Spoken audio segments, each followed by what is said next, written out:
এই যখন বৃষ্টি হচ্ছে আর আমরা নিচে আসছি, তো নিচে আসার পরে আমি একটা সুন্দর বেগুনি কালার ফুলের একটা গাছ লক্ষ্য করলাম। এটা হয়তো আপনারা অনেকেই চেনেন গাছটিকে। তো গাছটির বিশেষত্ব সম্পর্কে যদি আমি আপনাদেরকে বলি, তাহলে অবশ্যই এই জিনিসটা আপনাদেরকে দেখাতে হবে। ধরুন এই পাতাটিকে আপনারা যেমন দেখতে পাচ্ছেন, এই পাতাটিকে আমি যখন এটিকে ধরবো, এই দেখুন আপনারা ঠিক যেটা দেখেছেন এটি সেটাই হচ্ছে লজ্জাপতি গাছ। তা আপনাদেরকে আমরা এই পাতাটিকে যখন যদি দেখাই, এই দেখুন সাথে সাথে বন্ধ হয়ে যাবে।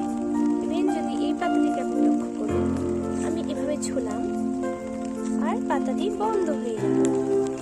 আমাদের আলিয়াকে আমরা দিয়েছি কিন্তু সে এর মধ্যে ছিঁড়ে ফেলেছে। তো এর মধ্য দিয়ে আমি কিছুটা ছবি তুলে নেওয়ার চেষ্টা করছি এই গাছটি নিয়ে। আমরা এখন বাজারে যাচ্ছি। আল্লাহ হাফেজ।